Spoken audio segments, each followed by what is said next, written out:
Thank you, Jan. Okay. YouTube's initializing. I'm fading to black. There's the intro scene is ready and queued up. All right, we are gonna go and start this show in 5, 4, 3. Yummy like a gummy bear.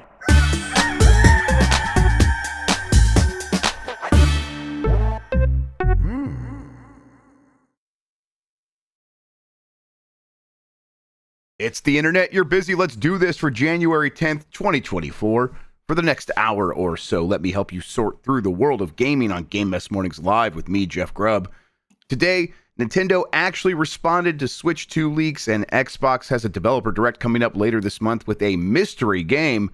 But first, please join me in welcoming today's co-host of Game Mess Mornings. It's Jan Ochoa, everybody. Jan, how are you doing? I'm doing great. It is Friday morning. There are dregs, but there are also not dregs. It's news. Yeah, it's news in time. It's a mixture of news and dregs. And you know what? I think that's my preference. I think it's the ratio that I come to Fridays for. It's like a good buffet. You need the child items like chicken nuggets and French fries and a very bad cheese pizza, but also the ability to get sushi rolls and suspect Chinese food. Exactly. You can have like the exciting stuff that adults are there for to roll the dice with their tummies, but you got to have the chicken nuggets. You got to have the chicken strips and the mac and cheese. Yep. I learned that at Disney. If you see a chocolate fountain at a buffet, are you going to it? I am like sidling up to it with suspicion in my eyes. But okay. I probably get over that, and I will engage with the chocolate fountain. How about you? I don't know if I would, but I appreciate it being there. I'll take the things that need to be dipped in the chocolate fountain and just eat them raw. Yeah, it also gives you a good way of knowing who's surrounding you, because the people that are running up enthusiastically to the chocolate fountain, you're like, all right, got to keep an eye on them. Yeah. Make sure that they don't get out of hand. Because these are the people you cannot trust. They have no sense of self-preservation. No. I'm right there with you. I went to Games Got Done Quick last night, or yesterday, I should say. That was fantastic.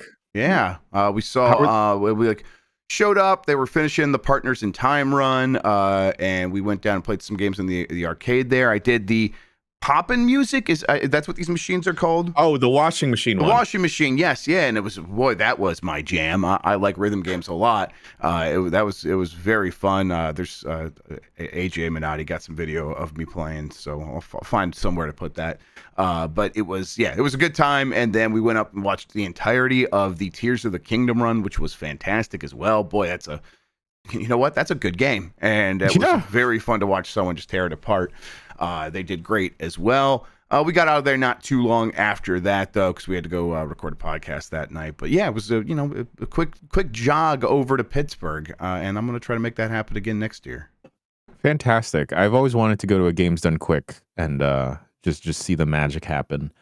It is magic. Like they are and the magic is there's so many very talented volunteers working behind the scenes, making that thing very efficient at this point, and it was impressive to see everybody know their job and just take care of things. And it was really professional operation they have going there. So just all of the every time these things start up and these things raise $1 million, $2 million, right? It is, you could tell that everyone's very proud. Like they take pride in the work that they're doing to ensure that happens, and they deserve it. And that it's this is like I said, a professional operation. Real quick before we do get started, just want to, thoughts worth everyone in LA. It is just every time I glance over there, which I can only glance because it hurts my heart to look too deeply at it, which I apologize for. I'm a weak person. But when I do, I am thinking of people that I know and people that I don't know, and just it just seems devastating. I really like LA, and to see this happen to it is just heartbreaking. So just shout outs to everybody out there. Yes, definitely. If you have any friends, acquaintances, family members in Los Angeles, please go and check on them. Friends of the site in Los Angeles, I believe, are all accounted for and okay. I've We've tried to check up on them. Believe all the homies are okay, but yeah, check on your homies, folks at home. Yep. I know a lot of them are, displaced and not able to get back to their homes quite yet, or if they are, it's just starting to happen. Glad they were safe. Boy, that sounds like a rough situation. So I just hope everyone's able to get back to normal as soon as possible. Which, I know is not going to be an option for many. Also, if you're in the Los Angeles area, please be safe. Please try and wear a mask as much as possible. An N95 mask when you step outside, air quality is terrible. As someone that lives in Northern California has also had to deal with the fallout of fires. Thankfully, you can be spared from the actual fire damage, but some of the lasting stuff and more toxic, hazardous stuff can be the air quality. So stay inside when you can, or try and wear a mask as much as possible. All right, let's explain what we do here. Most weekdays, I, Jeff Grubb, will help piece your gaming life back together. That includes breaking news and maybe even some of our own original reporting. For all these topics, I'll get the input of a bona fide expert who will make me look smart. If you are watching live on Twitch, welcome. You can always listen to the show later on podcast feeds by searching for Game Mess Mornings or find the RSS on giantbomb.com. You can also catch the show later with chapters and timestamps on YouTube. Hello, YouTube. All right, we have a lot to get into, so let's start the morning mess with Nintendo Switch 2 listings are popping up in retailer databases. Yes, more Switch 2 leaks. Today it's a little bit more fun because Nintendo actually acknowledged at least one of them. But, not that amounted to much. Let's get into it.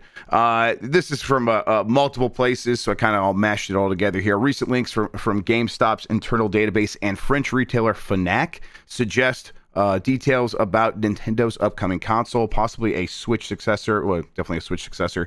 Leaks include listings for accessories like micro SD cards.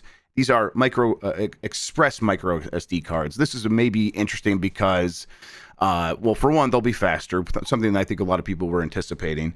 But those micro SD express cards can technically support up to 500 terabytes. Maybe it was 100 some odd terabytes on one card. Not that there's those available at retail. Maybe if you go talk to a specialist at one of these memory companies, storage companies, they might be able to provide that at an enterprise level. But eventually, in several years, we might be getting these little SD cards that are very fast that work with the Switch 2 and could have 50 terabytes. That's not out of the realm of possibility, which is insane to me.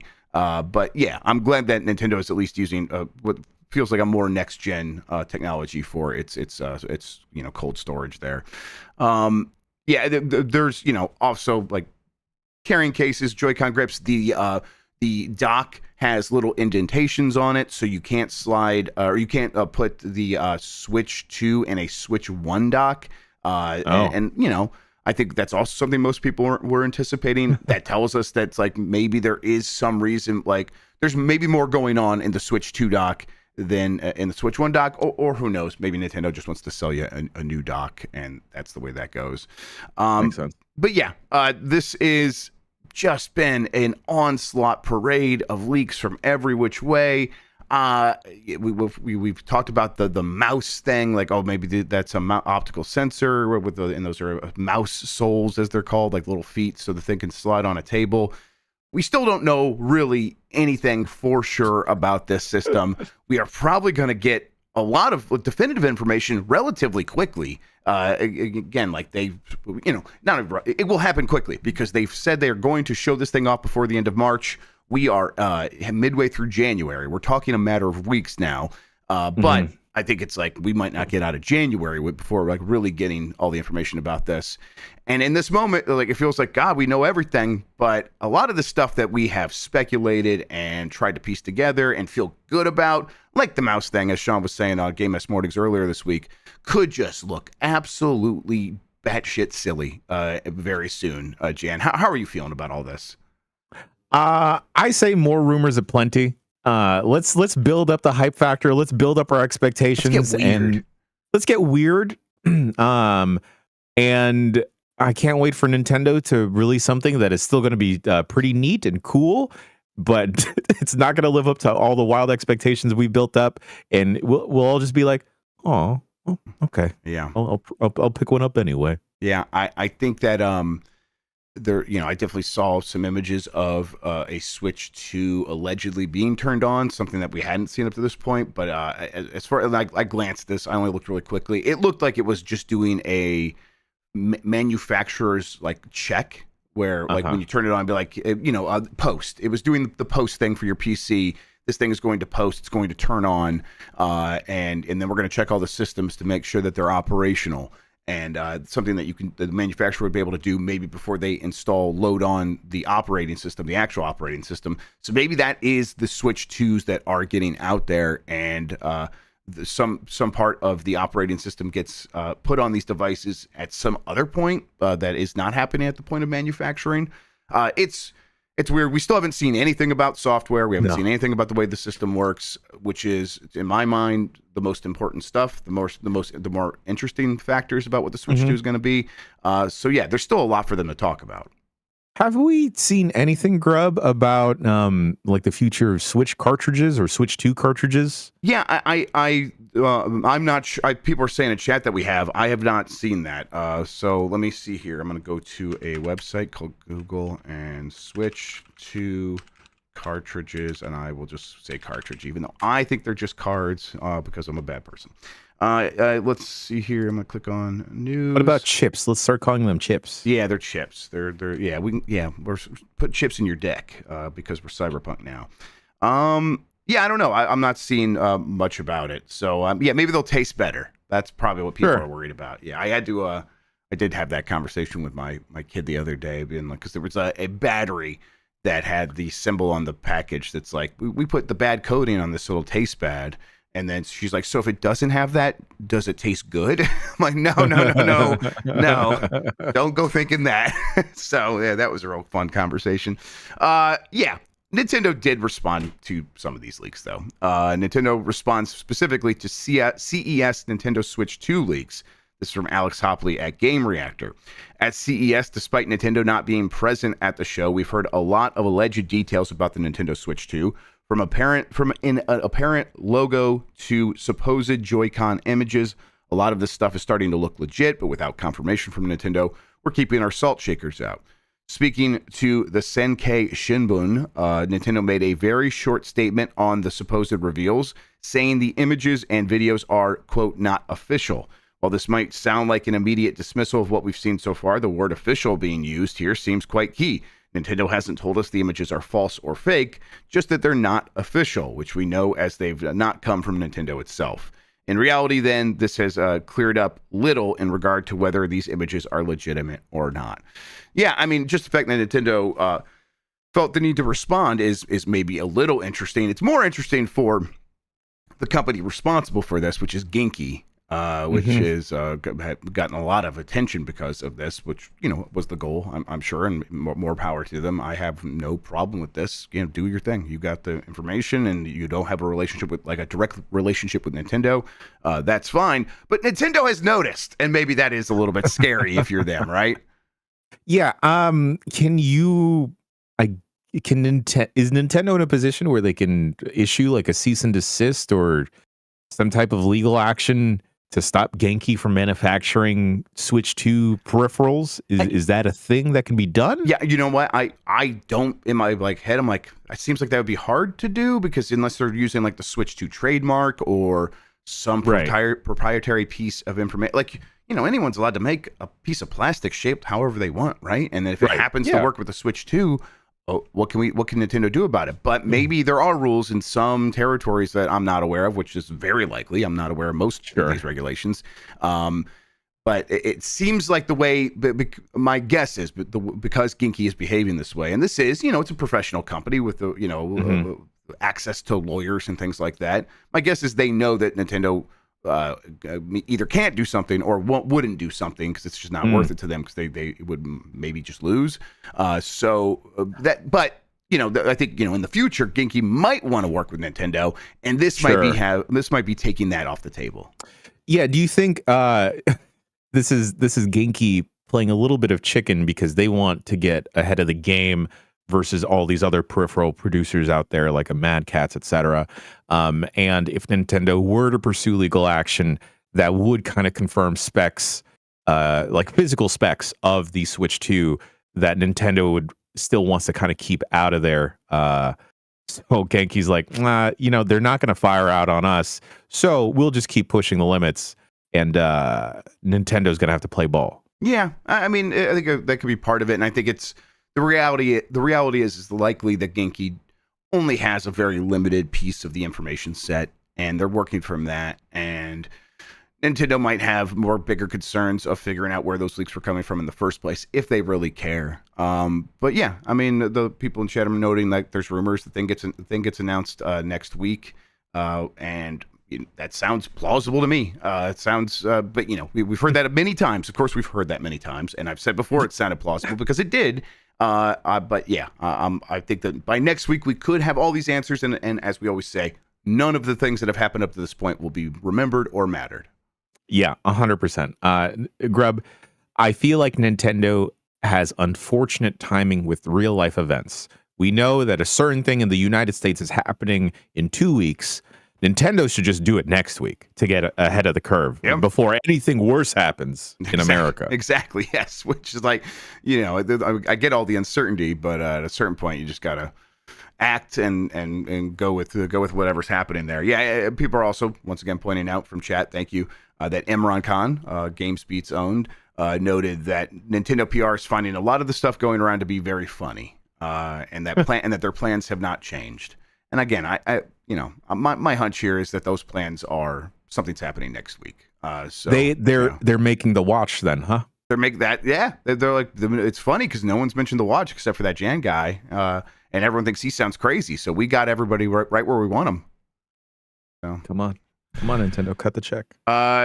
There's more Nintendo rumors, this time involving Xbox. Xbox is planning big Nintendo Switch 2 support that includes Halo and Flight Sim, as well as more. This is from Nintendo Everything.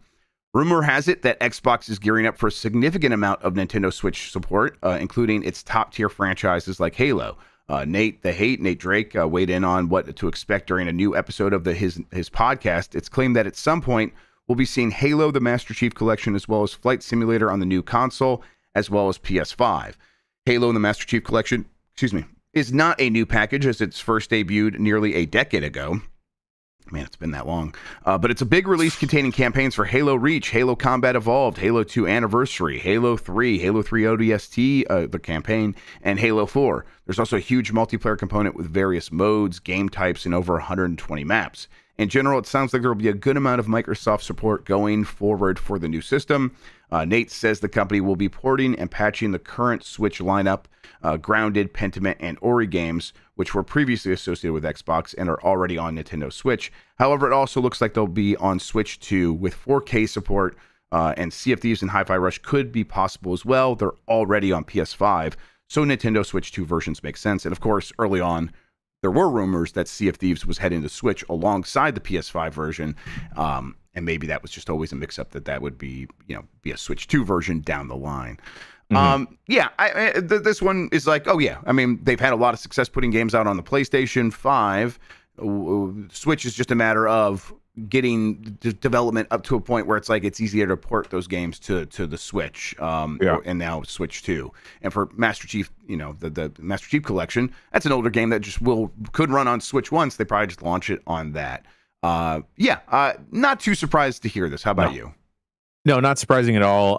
It feels like this has been rumbling for what feels like forever now, Grubb. As soon as Xbox announced that they want to expand Game Pass to be outside of the Microsoft ecosystem, or at least start releasing their titles on other platforms, it still feels weird to me, to be honest, Grubb, to the thought that Halo can and will be on other platforms. It also feels weird seeing Xbox moving away from having really pushing the console first, and now pushing software, pushing Game Pass very, very hard.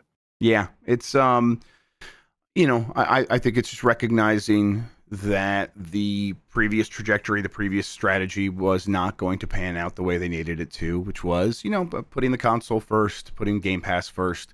And I think they've tapped that out, or burnt goodwill among people Sure. who are relying on the Xbox to kind of prop itself up. And like, hey, we spent a lot of money, we got to make a lot of money. And I think, if their goal is to make a lot of money, they're going towards the PS5 and Switch with video games that they're going to sell to people.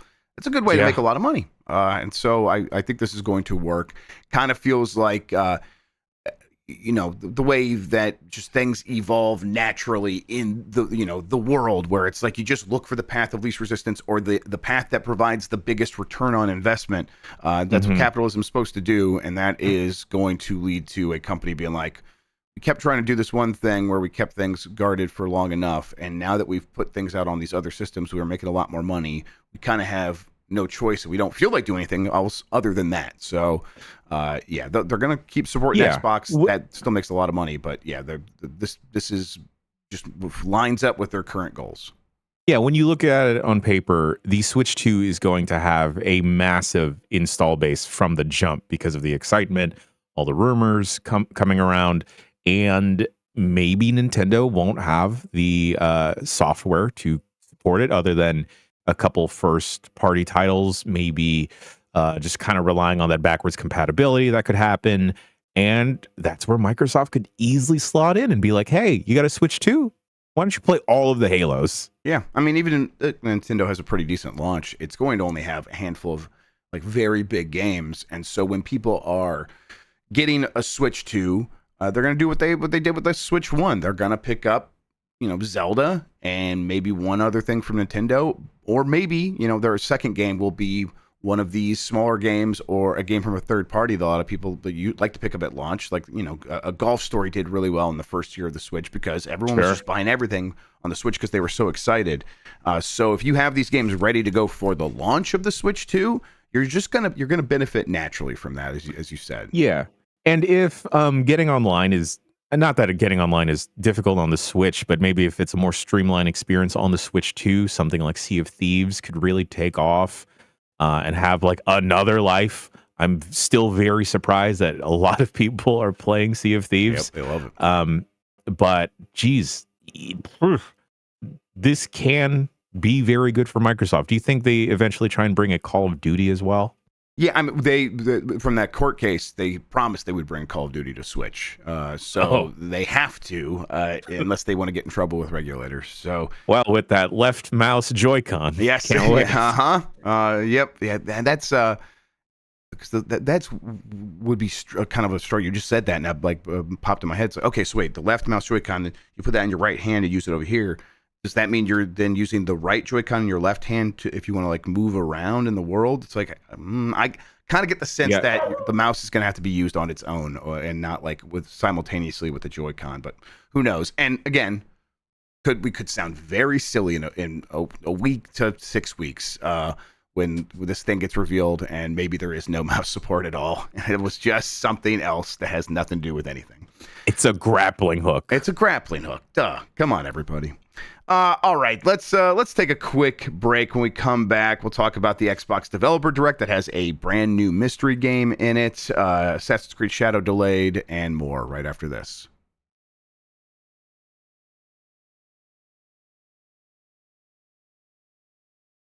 Okay, we're back into it. Let's get to the next story here. Xbox Developer Direct announced for this month includes a brand new game. This is from Andy McHugh at GameSpot.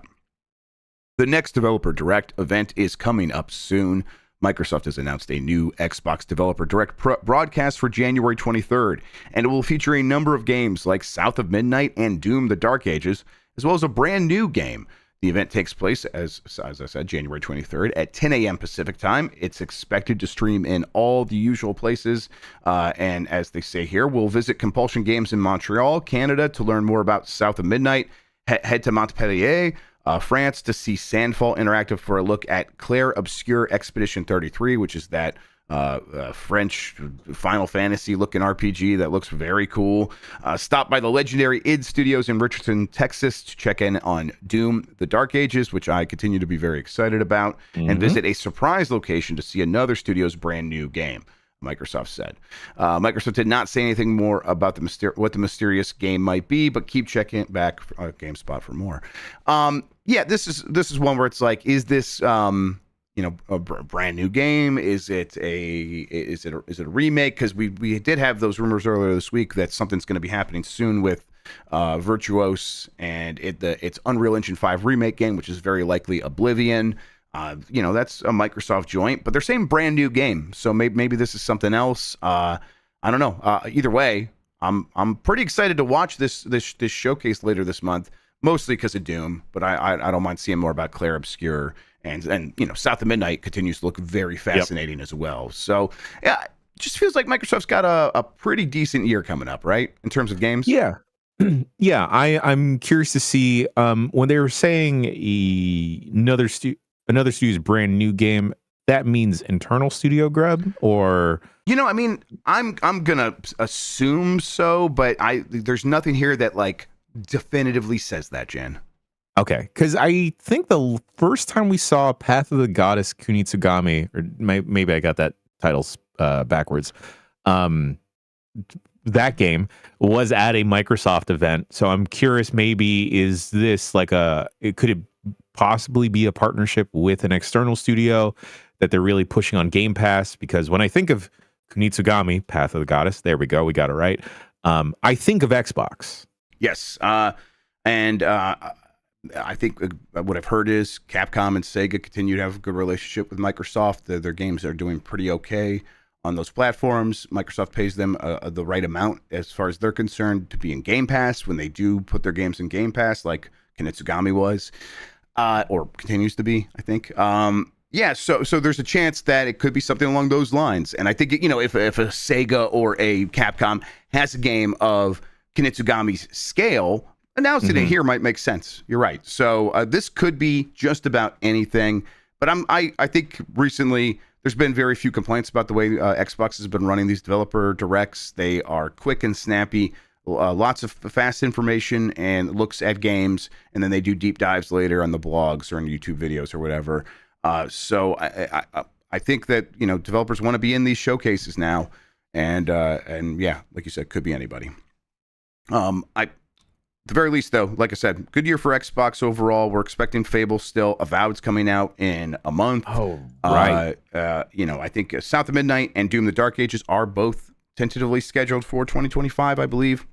Mm-hmm. Yeah, that's 4 big games right there for this year, and there's probably going to be more than that when it's all said and done. And I'm sure I'm actually forgetting some off the top of my head here. So yeah, feel pretty good about. StarCraft Ghost, Grubb. Yeah, it's coming. There it is. They said Outer Worlds was coming this year, right? When at the Game Awards it said 2025. So we saw that. Yeah. So 5 big games right there. Yeah.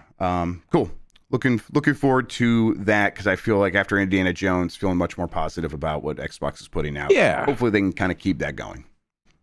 All right. Assassin's Creed Shadows has been delayed again and will now launch in March. So about a month delay. This comes from Eric Hittelback Furu at Game Reactor.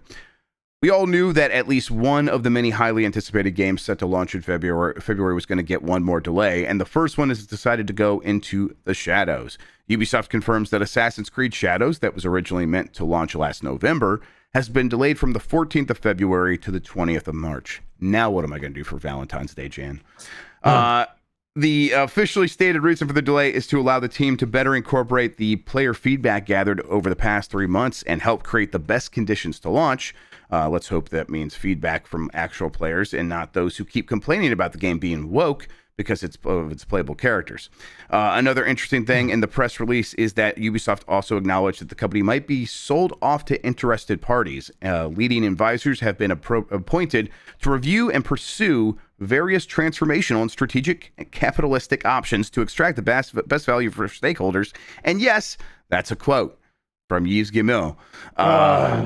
One of the negative consequences of this is that they were told that they are expecting to exceed 200 million euro consequences of this in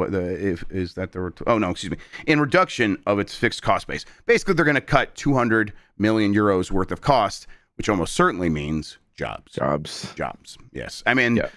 And you look at Ubisoft by the numbers, they employ, and they make, and so like this has always felt inevitable.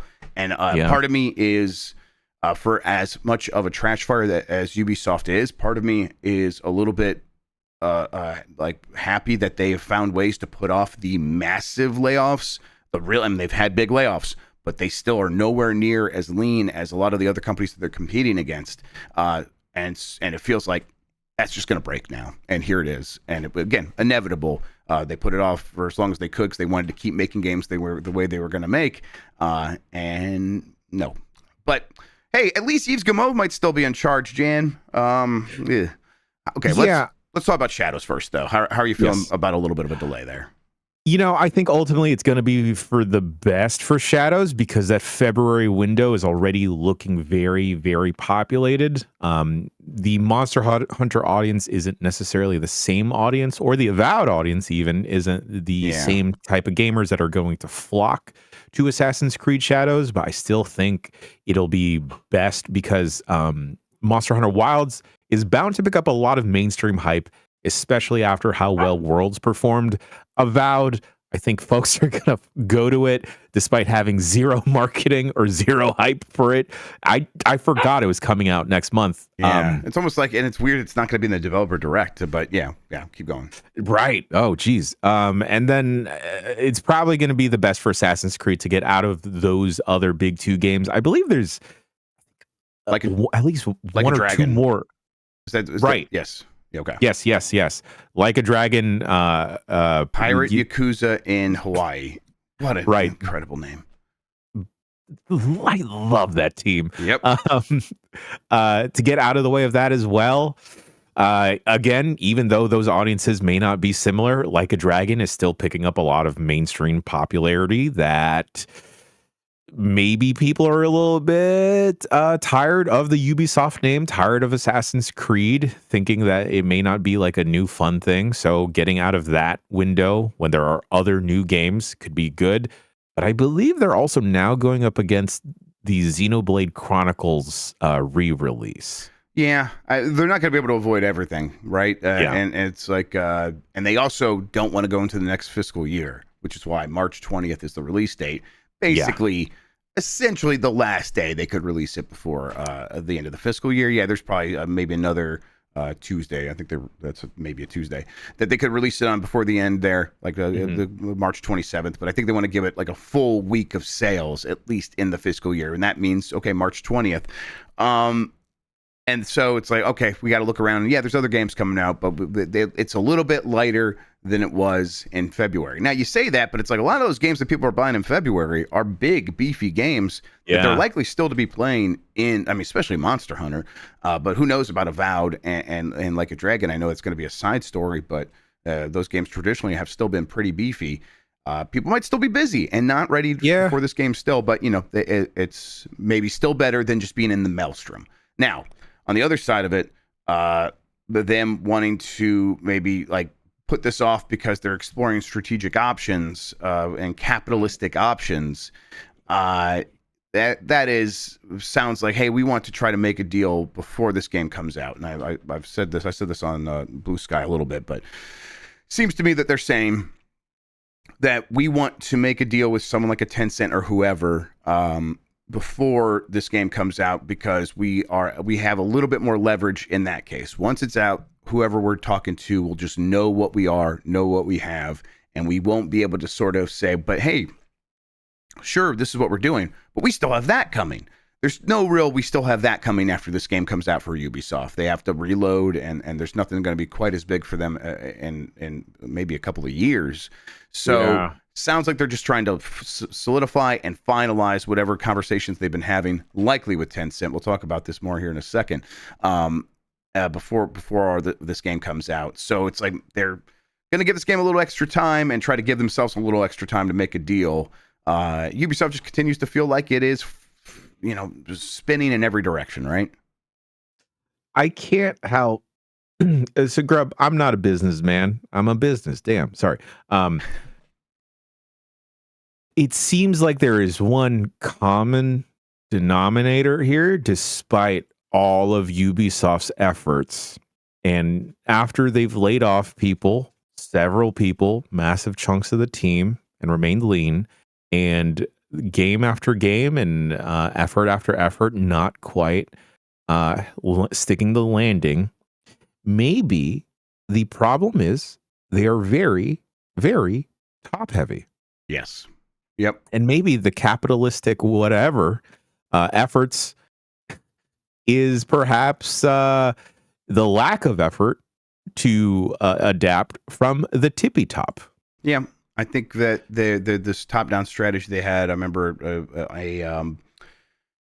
what was the Grubb Snacks? The Grubb Snacks show I used to do. There was an episode where we talked about Ubisoft and sort of its strategy of shifting from having these big blueprint games, which is, hey, we're going to make. We have a way that we make a game. We have a way we make a Far Cry. We have a way that we make an Assassin's Creed and a Ghost Recon, and we're going to stick to that formula, that blueprint, and we're going to make big AAA games using that blueprint for years. And then they switch to, okay, we're going to have this mothership strategy where it is, we have these big games that sort of have their own orbit, these massive ones similar to Rainbow Six Siege, and then we'll have smaller games around it that sort of play on that theme, like Rainbow Six Extraction. And and everyone's going, wait, what was it? Rainbow Six Extraction, and that's a very good example of why that wasn't going to work and hasn't worked. And they're kind of like shifting back to the blueprint strategy a little bit. These are like big brain ideas of like how we're going to take Ubisoft into the future, and they're not. It doesn't feel led by the creative teams that work at Ubisoft. A lot of great creative people do work there, and I think that speaks to what you're talking about. Yeah, I think in any of our criticism, Grubb, I don't think it has really been levied at the folks, the developer side of things. It has primarily been at management, right? Yep. And I just think Ubisoft had such a cult hit like Rainbow Six Siege and never really, in my eyes, really capitalized off of it where they could have easily spun that out in maybe not to something at Fortnite caliber of levels, but like at least trying to capture like the Overwatch style of hype, because it is like a team v team type of game. Also, it's just insane, Grubb, how they fumbled the bag so hard with Prince of Persia as well. Where is Splinter Cell? Where is Rayman, Grubb? Yeah. I mean, and I think that's kind of thing where it's like, hey, they let a team that was sick of a group of people within Ubisoft that was sick of working on Assassin's Creed games go work on Prince of Persia, and boy, look at what they could do when they were able to just like sort of spread their wings and do their thing. And Ubisoft didn't support them, didn't know what to do with them, didn't know what to do with that game, and all of the successes for that game can be credited to the people working on it directly. All of the failures of that game can be credited to everyone above them. And it's just this stark contrast, this like very good illustration of everything wrong with Ubisoft. And, now they have so much riding on Assassin's Creed Shadows. Yeah. A game that could do very well or could just crash and burn. Feels like there's no in between. And I don't envy them being in this position. I think they were victims a little bit of their own success. Marino and Chet pointed out that the blueprint format of making games in this style for Far Cry and Assassin's Creed worked for a very long time. And so that's when, and then they're like starting to see the writing on the wall that they couldn't do it forever. That is why they tried to switch to the mothership strategy. Again, a weird name. But it was like, the blueprint strategy did come from, hey, there was some creative people working on Assassin's Creed that came up with some really cool ideas. They wanted to make this game. They were dead set on making this game. And then you had some new creative people who were like, now we're going to make Assassin's Creed 2, and we're going to make it even better, a better video game, just a video game-ass video game. And that's going to set us up for a long time. All that stuff was driven by the creatives. And I just don't think Ubisoft has that operating at this moment. No, not at all, Grubb. Also, unfortunately, there's the public opinion as well. Whenever a AAA Ubisoft game comes out, gamers and players will just wait for that to eventually go on sale, even maybe like a month later. Yeah, I mean, they'll wait, or they just won't even want to play it at all because it's Ubisoft. There's those two groups, and they're equally loud. The group that's like, I'm going to wait till this thing is $25, and then there's the group that's like, it's Ubisoft. I don't want Ubi slop. You're right. Yeah. And unfortunately, I'm hoping that they drop some of the Uplay stuff and just release things on Steam. Yeah, because they did say that hasn't started yet, but they've said that that going forward they will begin doing that because it has been not successful. Right. God. And like the problem is, I feel like a lot of people that have their criticisms against Ubisoft Shadows, whether they're warranted or not, will still eventually pick it up, but they will 100% wait for that game to go on sale a month, if not 6 months down the line, or wait till the holiday season. Because like I believe there was a pretty, not big, but a sizable bump for Star Wars Outlaws during the holiday season. Yeah, it did better because it was on sale. And because all that extra work had been done to kind of streamline parts. About it. Yep. Very good point. Yeah. Just real quick, Ubisoft was asked about the Tencent rumors and is being very quiet about them. So that probably is what's happening. And they're in that silent period where they can't legally say, in many regions, they can't say anything because they would affect the stock prices of both companies. So I wouldn't be surprised to find something has happened here pretty soon, next couple of weeks, before March 20th, unless it falls apart. We'll see. Okay, Nintendo and Lego are collaborating on a new Game Boy set. This is from Ollie Reynolds at Nintendo Life. Nintendo has announced that it is collaborating with Lego to launch a brand new set based on the classic Game Boy handheld. Currently scheduled to launch in October 2025, the set follows on from the Lego NES set that the company's launched back in 2020. Presumably, however, it probably won't be quite so ludicrously expensive, but we'll see. You never know. Further details have not been announced at this time. They've basically just said this is happening in 2025, and that's it. Not really any great images of it, no price, nothing like that. So we'll have to wait for all of those details. But in the meantime, Jan, I'm excited about this. I'm glad that they're continuing this partnership because I like that NES set, even though I never ended up buying it. I hate this, Grubb. I have no money right now. Yeah. that's why I brought the NES one. And I want this. I thought I'd be I thought I'd be impervious to all of these stuff because like I saw the NES thing, I saw there's like a Lego Xbox. I'm like, oh, that's really cool. Well, I'm not gonna pick it up. But then they get into these handhelds, Grubb. Yep. And these handhelds your boy loves. Yep. And I just want to pick up a Lego Game Boy. That sounds so cool, Grubb. It's wild that they had the NES and just a few years later they made the Game Boy. I know that they had been making the handhelds of like the Game & Watches and stuff like that before the NES even. But still in my mind, it's like, man, making a dedicated cartridge-based console handheld right after the NES. And like now, ever since, it's just been a handheld and a console until the Switch, which is both. Boy, they got started early on that. You know, the best part, Grubb, is that the best and worst part, I've been fairly quiet about this. The best part is whenever Lego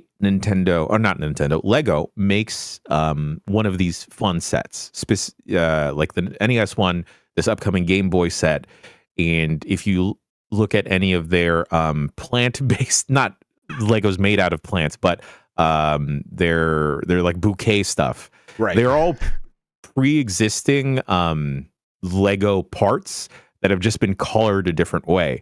So if y'all want to just wait a bit, y'all can look at the Lego Game Boy set that drops, and you can get all the different pieces and order those piecemeal in a different color. Yeah. So you can get ahead of the game and get your purple Game Boy. Yeah, and it's like the price per Lego is like for a generic Lego is like 7 cents, 8 cents maybe now. And then if it's licensed, if it's like related to a property, it's like 11 cents, right? And that adds up very quickly when we're talking about 1,000+ pieces. So yeah. I'll be right back, Grubb. I need to show people this. Yeah, please, absolutely. All right, he's gonna go get a show and tell. I'm glad they're doing this. I hope they continue to do it. This is probably one I will pick up myself. I also have just vast fondness for the original Game Boy, the toaster, the DMG, the dot matrix gaming device. So I am definitely going to be picking this up, and then I hope they continue to go through with the follow up. I would love a Game Boy Advance one, a Game Boy Advance SP, an N64 Lego one would almost certainly be something that I would make as well. Jan is back. Okay, yeah, he's got the plant-based Lego.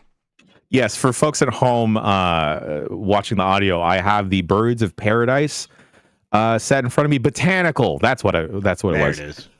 The fun thing is, like, this has Lego dirt in the pot, and that's just a bunch of loose little pegs. Oh my god! I just saw it as you were saying it. That's crazy.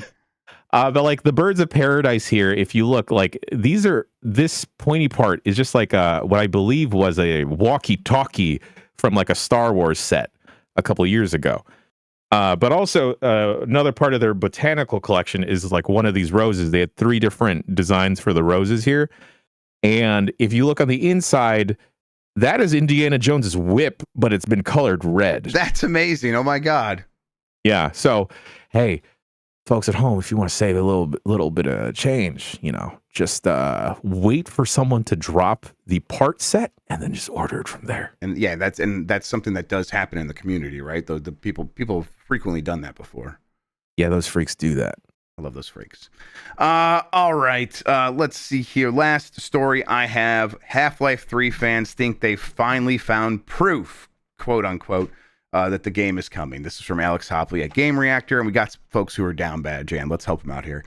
We've seen a fair few Half-Life 3 rumors over the past few weeks now, while the game's existence has become more of a myth than anything else in the decades since Half-Life 2's release.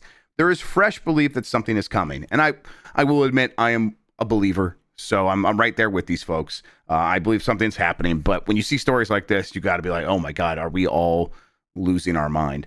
Now, as spotted by eagle-eyed fans on the Valve Reddit, thanks to Eurogamer for spotting that, it appears that within Steam's backend, there are 2 games by Valve listed as upcoming. One is the hero shooter Deadlock, while the other is Invisible. And I think there were rumors a few weeks back that there was a friends and family test happening with this mystery game. Despite Valve's upcoming release section having 2 games, the second is nowhere to be seen. It's completely hidden. While this doesn't prove Half-Life 3's existence, it certainly does not. It doesn't disprove it either, which is all the excuse Valve fans need to go wild with conspiracy theories once more. Yeah, Jan, I don't know where you're at with all this. Does this sound crazy to you? You know what? I just let the Half-Life freaks get what they want. They've been waiting for so long, Grubb. Yeah. And it's one of those things where I feel bad that we've had so many Switch 2 rumors, and we'll eventually get the answers very soon. We are going to. And then, you know what? The Silent Hill freaks, they got something last year. That's right. The Half-Life people need something. It's, Mike says this, everything comes back eventually, especially something this large, this huge, this important. And yeah, I think it's happening. Is that the game that is in the back end that's being tested right now? You know what? I think so. I think so, but this is certainly not proof of anything. We'll see. Oh boy. We will see. Here pretty soon. Okay, we got the internet's Mike Minotti. I don't think he knows. You think he's just here for the BCR? I think he's here for BCR. Let's find out. That's true. Okay, well, we're still doing Game S. We'll see. Okay, I thought you might be, and then I saw Mitch come in here, and I was like, "Oh, it must be over." Thanks, Mitch. Why are you so bad at everything? And show myself out. They got a show to do, Mitch. Thank you, Dan Riker, for being so considerate. Mike still hasn't left. He can just hang out. Bye. All right, let's do the poll question from. Let's see. Was it Wednesday? I think it was Wednesday. Post it. Okay, let's not do the poll question then. What was this? Did we do this one? Do you like the idea of using a Switch 2 Joy-Con as a mouse? I don't remember if we did this one. Was that from? How many episodes we do this week? We did that, and then do one yesterday. Yeah, I think that was from earlier this week. Still, I'm in the minority on that one. I remember that now. 43% said yes. Okay, so we'll double up on the poll questions. The new one that will get posted here, that will be doubling up on for Monday. That's not Martin Luther King Jr. Day. That's the following week, right? So yes, for Monday, Are you more likely to play Assassin's Creed Shadows with its new March release date? Yes or no? Got it. Even if it's like, no, I was going to play it just like I was going to play before, that's still a no. So just yes or no. We'll get that up, and you guys can vote for that on the Giant Bomb page on YouTube. Go to youtube.com/@giantbomb. There's a community tab there. Click on that. That'll get you there. You can vote on that. We'll get the results, and we'll discuss them on Game Mess Mornings here on Giant Bomb. Speaking of Giant Bomb, we are going to be doing a BCR here pretty soon. We got some fun stuff happening with that. We'll have a voicemail dump truck after that. We'll have a UPF after that. It's a busy Friday. We're going to make up for a lack of stuff yesterday. So hang out with us all day today. It's going to be a lot of fun. Anything else that we should mention, Jan? I hope, like we said at the tippy top, I hope everyone affected by the LA fires is doing okay. I woke up to an earthquake today and almost pooped my pants. There you go.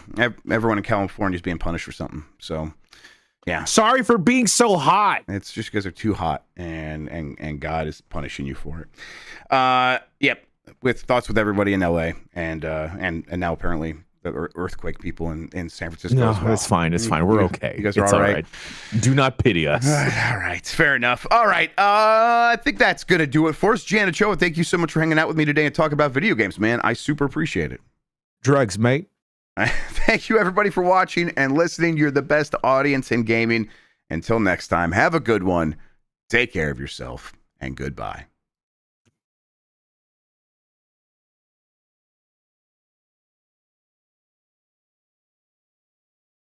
Got to confirm it to stop it, though.